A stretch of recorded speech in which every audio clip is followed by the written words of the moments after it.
Olá, nós somos o grupo de Bioquímica das Frutas. Eu me chamo Rebeca e eu vou começar falando sobre as características gerais das frutas. Biologicamente, de uma forma geral, a fruta é uma estrutura das angiospermas que envolve e protege a semente, formada pelo desenvolvimento do ovário. Eu tenho a função de proteger a semente, auxiliar na dispersão e perpetuação da espécie. Ele é constituído por duas partes fundamentais: o fruto, chamado de pericarpo, que ele é originado da parede do ovário, e a semente, e de modo geral, três camadas se distinguem, que são elas o epicarpo, que reveste externamente, o mesocarpo, que é a parte mais desenvolvida dos frutos carnosos, e o endocarpo, que reveste a cavidade do fruto, geralmente pouco desenvolvida. Os frutos, eles podem ser classificados em simples. Eles são derivados de um único ovário, de uma única flor, por exemplo, o tomate. Os frutos agregados, que são derivados de um gineceu apocárpico de uma só flor, por exemplo, a magnólia. E os múltiplos, que são derivados de ovários amadurecidos de uma inflorescência, por exemplo, a amora e o abacaxi. E eles se subdividem em tipos. Agora, entrando nas propriedades nutricionais, as frutas, elas contêm nutrientes essenciais para manter o bom funcionamento do nosso corpo e da nossa saúde. Esses nutrientes são as substâncias químicas classificadas em micro e macronutrientes. Os macronutrientes são os que o corpo precisa em maior quantidade, como os carboidratos, as proteínas, as fibras, os lipídios e a água. E os micronutrientes são as vitaminas, os minerais, dos quais o corpo precisa em menor quantidade. E eles fazem parte do grupo dos alimentos reguladores, que regulam o equilíbrio de todas as funções orgânicas do nosso corpo. Falando dos macronutrientes agora, a gente vai focar mais nos carboidratos. Os carboidratos, eles são os primeiros compostos orgânicos produzidos nas células das plantas através da fotossíntese. Eles desempenham um papel muito importante nos sistemas biológicos e a principal função deles é alimentar e fornecer energia contida nos açúcares e amidos, além da celulose, hemicelulose, pectina e certas gomas. O total de carboidratos contido nas frutas varia de acordo com a espécie, e os carboidratos dos frutos eles são principalmente a glicose, a frutose e a sacarose, que são responsáveis pela doçura dos frutos. Os açúcares, né? Eles são carboidratos. Ao longo da maturação até o completo amadurecimento, ocorre elevação nas concentrações de açúcares simples, que decai de acordo com que a fruta vai precisando de energia. Os polissacarídeos estruturais são as pectinas, a hemicelulose e as celuloses. E a celulose é o principal componente estrutural da parede celular dos vegetais. Ela é formada por longas e rígidas moléculas de glicose unidas por ligações beta-1,4. As pectinas, a composição delas varia de acordo com a sua origem, e elas existem na natureza em número muito grande. Elas são provenientes das diferentes variedades de frutas e hortaliças diferentes quanto ao teor de metanol, propriedades físicas, grau de polimerização e grau de esterificação.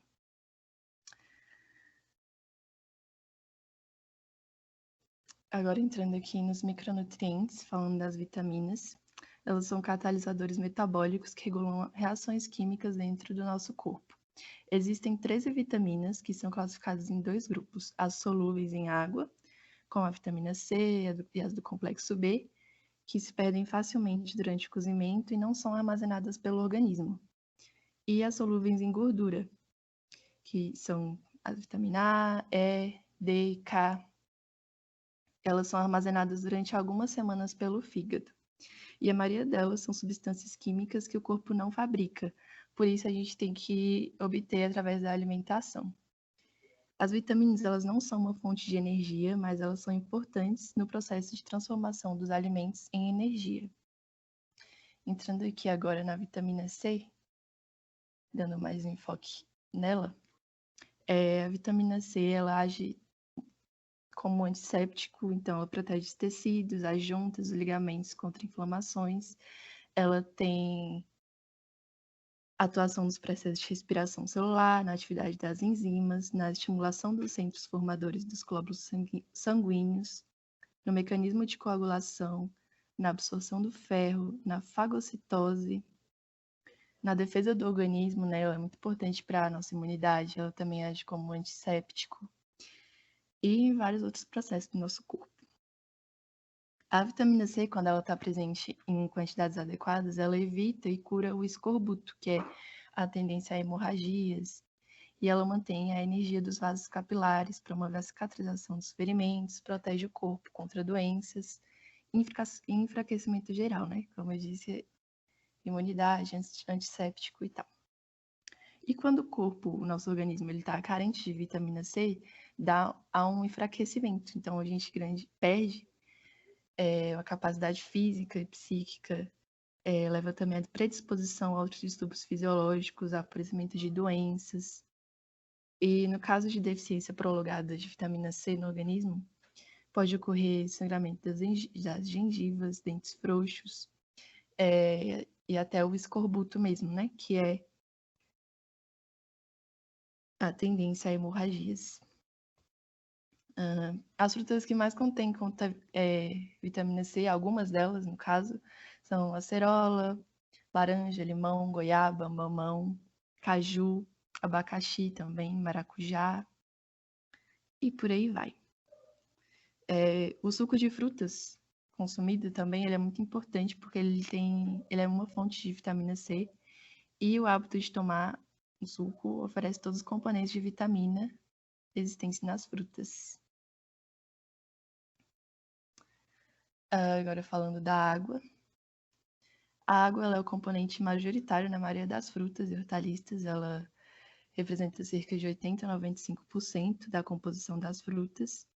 E esse percentual ele contribui para as características sensoriais das frutas, como a suculência, ao mesmo tempo que acelera alterações indesejáveis ocasionadas por micro-organismos.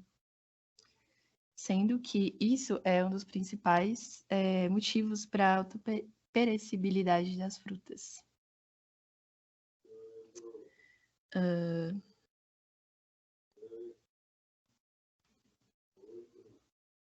As frutas, elas se diferem em maior e menor vida útil e tem um conceito muito importante que é o conceito de água livre e água ligada.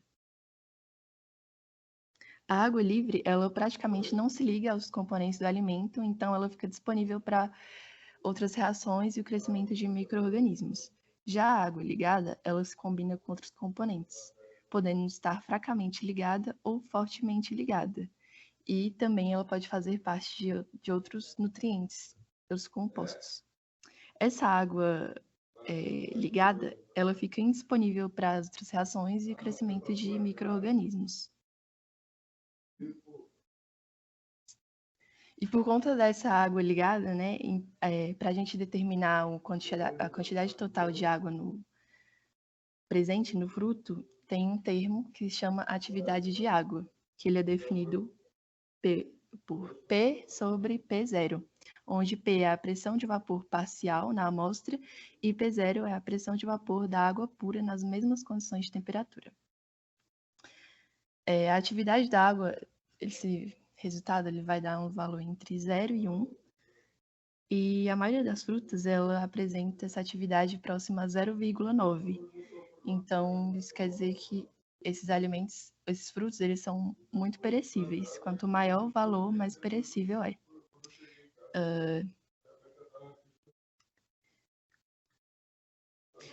O congelamento da água ele é uma alternativa muito boa para a maior conservação das frutas e das hortaliças, mas depois que tem o descongelamento, acontece algumas alterações na estrutura Por exemplo, a fruta pode ficar mais flácida e também perder líquido. Isso é chamado de exudado, porque durante o congelamento ocorre uma expansão do volume de água em cerca de 9%, geralmente, provocando o rompimento da estrutura celular. E aí, depois que há o descongelamento, o líquido perde-se parcialmente e causa a exudação. É isso, minha parte.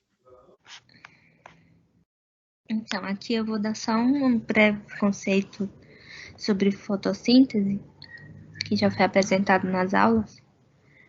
Então, a fotossíntese é um processo fisiológico realizado nos tecidos clorofilados a fim de obter substâncias orgânicas, que, por exemplo, a glicose e a sacarose também. A partir de essas substâncias são obtidas a partir de substâncias inorgânicas, que são H2O e o CO2, que aqui nesse GIF aqui mostra o CO2 e o H2O e a luz vai ser convertido em oxigênio e essa molécula orgânica, que pode ser a glicose ou a sacarose. Pode ser outras também, mas é só um exemplo. E é graças à fotossíntese que as plantas conseguem energia para se desenvolverem e produzirem folhas e frutos.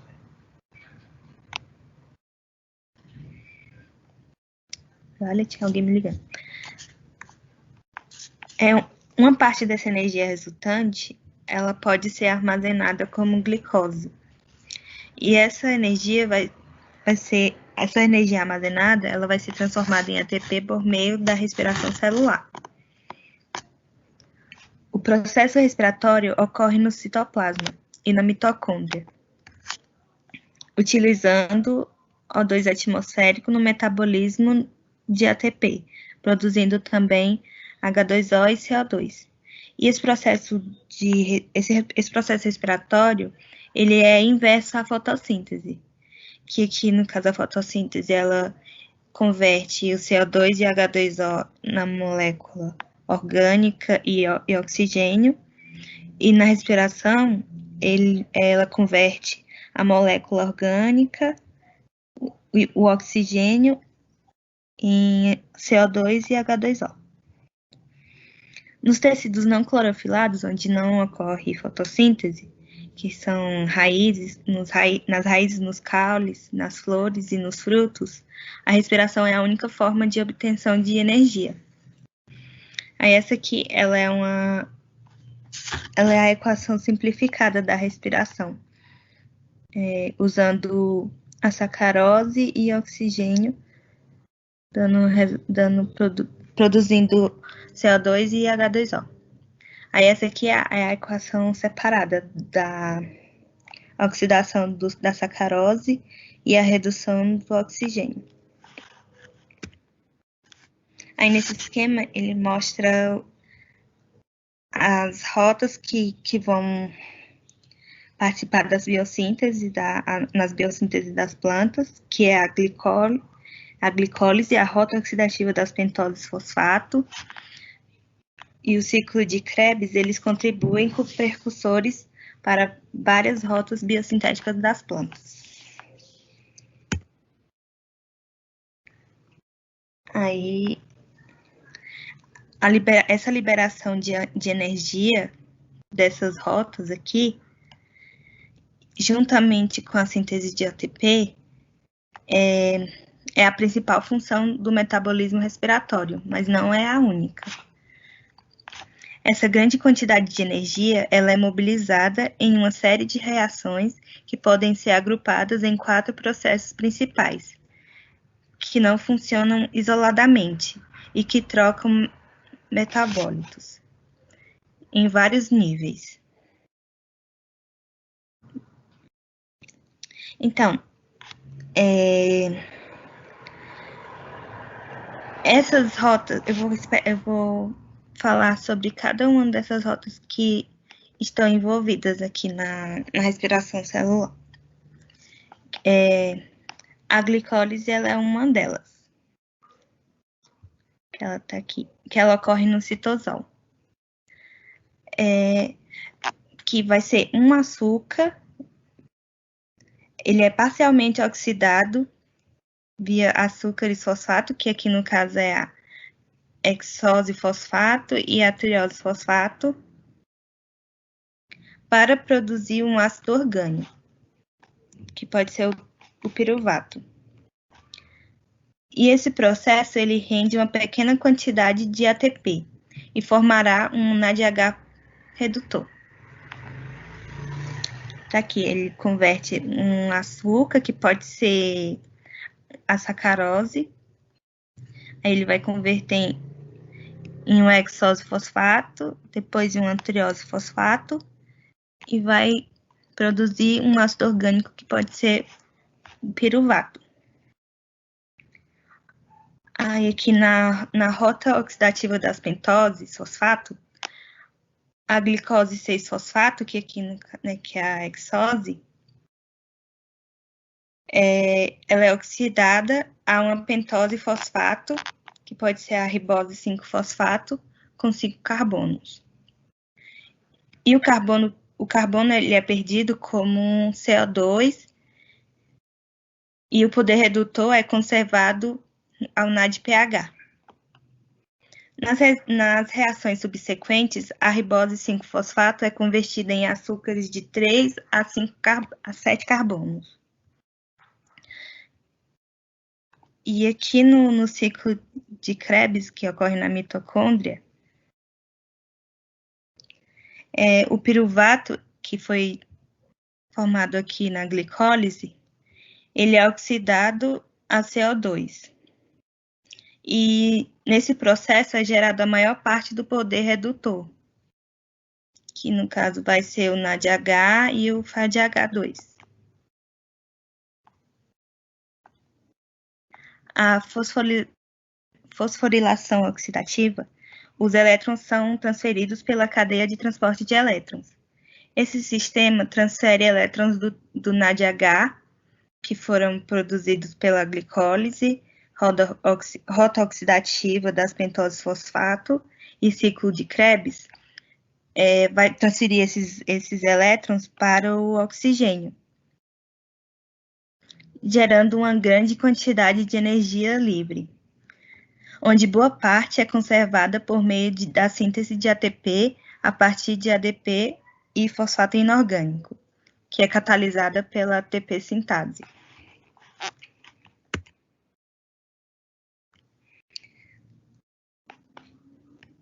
Aí aqui são exemplos de frutas climatéricas, que são frutas que apresentam altas taxas de respiração mesmo depois de serem colhidos e continuam amadurecendo. Por exemplo, tem o pêssego, tem a banana, a maçã, o kiwi, tomate e abacate. E as frutas não climatéricas, elas apresentam baixas taxas de respiração depois de serem colhidas, e por isso não continuam amadurecendo. Que, por exemplo, tem a uva, a laranja, o abacaxi, tangerina, cereja e morango.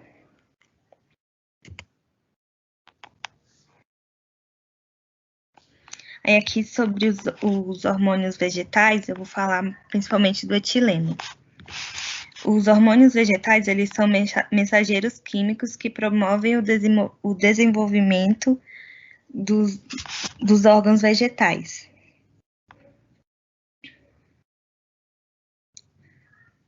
E o etileno, ele é bastante conhecido por atuar no amadurecimento das frutas. O etileno, ele é um hidrocarboneto simples que pode ser produzido em quase todos os tecidos vegetais. A intensidade de sua produção aumenta durante o amadurecimento dos frutos, estresse fisiológico e infecções patogênicas. Aí aqui é a biossíntese do etileno, que, resumidamente, ela ocorre a partir da metionina, que ela sofre...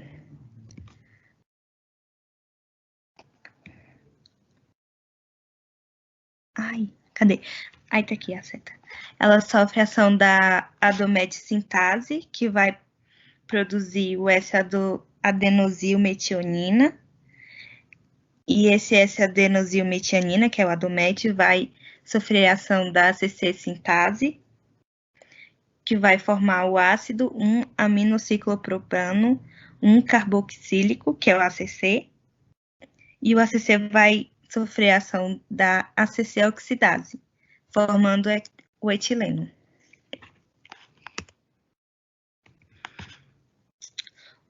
O etileno, ele é bastante relacionado ao amadurecimento dos frutos, como eu tinha mencionado.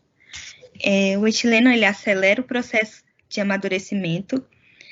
As taxas do ACC, que é o ácido que eu falei anteriormente, e a biossíntese do etileno, eles aumentam à medida que o fruto amadurece. Ocorrem picos de biossíntese de etileno durante o dia e durante a noite ocorrem o mínimo. Fatores que causam amolecimento do fruto são a atividade enzimática de quebra das paredes celulares, hidrólise do amido, desaparecimento de ácidos orgânicos e de compostos fenólicos. Meu nome é André e eu vou falar um pouco sobre o escurecimento enzimático. O escurecimento enzimático ele ocorre quando a fruta sofre algum dano, tipo um corte, ou acho que já aconteceu com todo mundo, quando a maçã cai da fruteira, aí você vai abrir e tem a partezinha marrom. Isso é escurecimento enzimático e ela pode acontecer desde a colheita ou ela pode sofrer alguma rachadura durante a formação do fruto e acontecer naturalmente, ou chuva, várias coisas podem ocasionar isso, isso diminui o valor de mercado da fruta. E ela altera algumas composições, principalmente em textura e sabor, e um pouco menos em valor nutricional, mas altera um pouquinho também, dependendo do nível. E estima-se que 50% das frutas tropicais são perdidas por causa do escurecimento enzimático, porque elas sofrem muito. Durante esse processo, ela sofre uma perda muito grande e tem que ser descartada. Então, a gente vai falar um pouquinho sobre como ocorre e como amenizar para não acontecer. Aqui, ó, o exemplo da maçã, também quando você corta a maçã e deixa ela um pouco, não só maçã, né, várias frutas, tipo pera, você corta e deixa ela um pouco, ela fica nessa cor assim. E aqui é um pouco da reação. E a gente vê aqui que tem o O2, isso aqui é uma parte importante, o O2 é uma oxidação, né, então o O2, a presença de O2 é tipo o combustível para essa reação ocorrer. Então, vamos lá. As enzimas que atuam no escurecimento enzimático são essa polifenol-oxidase e a peroxidase. A polifenol-oxidase é bem mais atuante porque ela atua vou voltar aqui para a gente entender melhor. Ela atua exatamente na conversão de um fenol em uma quinona. Ela é a enzima catalisadora da transformação de um fenol em uma quinona. E essa quinona vai gerar um polímero escuro, que é a melanina. E essa PDO, ela atua mais nas mudanças estruturais da fruta.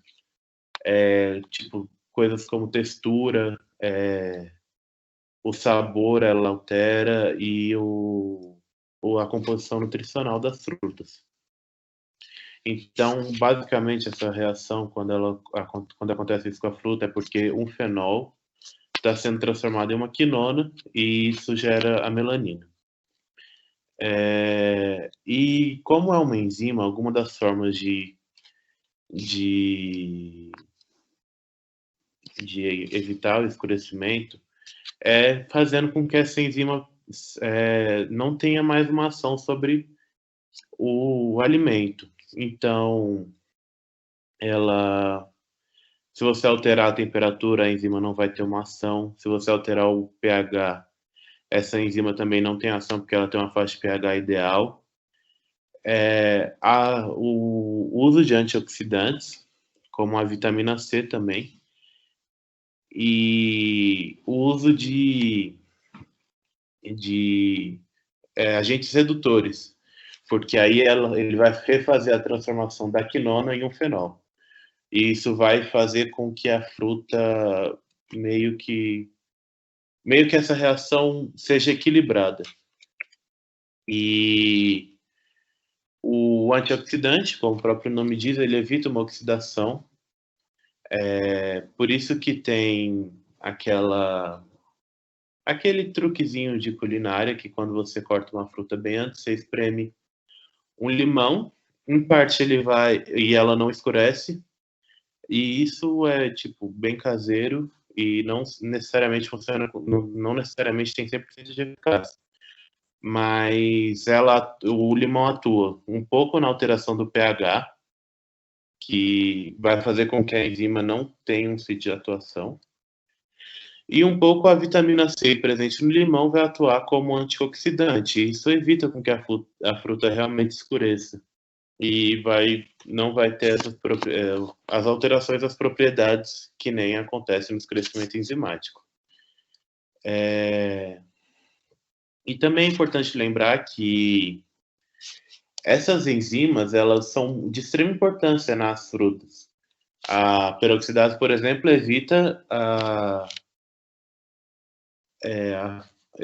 faz com que o tecido vegetal não sofra as consequências da presença de H2OH. Não, H2O2, desculpa. Ela não só faz essa peroxidase não deixa a fruta sofrer as consequências da presença de H2O2. Então, o que é prejudicial é a alteração na quantidade dessas enzimas, que como eu falei, é causada por algum dano na fruta, amassado, corte e exposição ao oxigênio. E outra forma de evitar, como eu disse também, que pelo oxigênio ser o substrato dessa reação, você evitar o contato da planta com o oxigênio não vai permitir que a reação ocorra e a fruta também não escurece. Eu sou a Ana e eu vou estar, então, dando continuidade aí do que o André começou, que foi a questão aí do escurecimento. Então, uma das coisas que a gente utiliza é o branqueamento, que no caso seria a inibição enzimática, que é basicamente a redução da velocidade de uma reação enzimática, que vai ser provocada por uma por uma molécula. E aí essas moléculas que provocam essa ação inibidora são chamadas de inibidores, e elas podem ser tanto constituintes da própria célula, como também podem ser substâncias estranhas a ela. E aí, quais são como eu falei, dessa inativação, né, das enzimas causadoras do escurecimento, ela fixa a cor, o aroma e o sabor, o aumento do rendimento também do produto, torna-a consistente da fruta e também reduz a carga microbiana superficial, além também de muitos outros aspectos também que a gente faz. Aí você pode passar.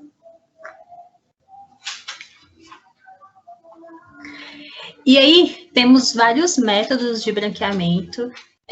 O André também citou por exemplo, que é você pingar gotículas de limão em alguma fruta, por exemplo, que você vai ver a diferença. E isso daí a gente também faz normalmente até como exemplo numa salada de frutas, sabe? Que a gente pode estar fazendo. Você pode colocar a gota do limão, ou então até um refrigerante, só que não é qualquer também refrigerante que a gente usa, no caso seria o incolor, também se fosse de limão, então seria aquele Sprite lá, suco de laranja ou vinagre, E a gente também pode fazer também o branqueamento através do calor, no caso, através aí pelo método do fogão mesmo, então até do micro-ondas, que é basicamente você tá pegando cozinhar, quer dizer, ferver a água ali, cortar a hortaliça que você quer, coloca ali e depois você coloca no choque térmico numa água gelada para poder cancelar esse cozimento e posteriormente você coloca nos saquinhos plásticos e coloca no seu congelador. E aí vai fazer vai conseguir durar mais assim, tipo, a sua comida, quer dizer, a sua verdura. Isso daí é uma coisa utilizada bastante pela indústria, até para poder fazer vendas, assim, tipo, das hortaliças, e também pelos consumidores, né? Tipo, que geralmente, para poder ter mais tempo ali, para poder consumir suas frutas e legumes. E aí a gente vem para a parte dos antioxidantes também das frutas. Nós temos, então, tanto os naturais quanto os sintéticos, e eles são classificados. Eles são classificados nos primários, que eles atuam removendo ou inativando os radicais livres, formados durante a iniciação ou propagação da reação, e no caso eles dão um átomo de hidrogênio ao radical livre, gerando moléculas estáveis e dessa forma interrompe a reação em cadeia. A gente também tem os compostos de sinergistas, que apresentam pouca ou nenhuma atividade antioxidante, mas quando combinados em proporções adequadas, contra os antioxidantes podem ter a atividade aumentada. Esse daqui, no caso, tem um exemplo, que é o ácido ascóbico, que pode atuar como sinergista na regeneração de antioxidantes primários. Então, ele sempre vai estar trabalhando ali com algum outro antioxidante. Aí a gente também tem os removedores de oxigênio, que eles são compostos que reagem com oxigênio presente no meio, formando moléculas estáveis. Dessa forma, o oxigênio fica indisponível para as reações de autooxidação. Mais uma vez, aí, a gente pode usar o ácido ascóbico como exemplo. Ele e os seus isômeros são exemplos dessa classe também. E a gente também tem os antioxidantes biológicos, que são as enzimas presentes naturalmente nos tecidos vegetal ou animal, como a catálise, glicose, oxidase, o superóxido de gutase, e eles atuam como removedores de oxigênio de compostos atualmente reativos, presentes no alimento. Temos também os agentes quelantes, ou sequestrantes. Eles são utilizados para complexar os íons metálicos. Então, normalmente atua como catalisadores ali da oxidação lipídica, sobretudo o cobre e o ferro. A complexação ocorre devido à presença de um par de elétrons não compartilhado na estrutura molecular desses compostos, como, por exemplo, pode ser citado lá o ácido cítrico, o fosfato, ou então sais de ácido etileno, por aí vai. E a gente também tem os antioxidantes mistos, que são extratos constituídos por uma mistura de compostos obtidos de plantas e animais, destacando-se proteínas hidrolisadas. E aí, como é que funciona, né, o antioxidante? Eu vou pegar como exemplo, basicamente, o dos primários, que, em tese, aí, é o mais simples de todos, mas, basicamente, ele vai estar removendo, então, esses radicais livres, que sejam formados, cadê aqui? Eles removem os radicais livres, são apenas eficientes quando esses radicais estão em uma concentração baixa, ou seja, logo lá no início da oxidação. Então, assim que esses radicais eles estiverem numa concentração já alta, o antioxidante é rapidamente decomposto. No caso ali, eu coloquei as reações. Essas daí são as reações já do primário. Então, abaixo aí tem as reações.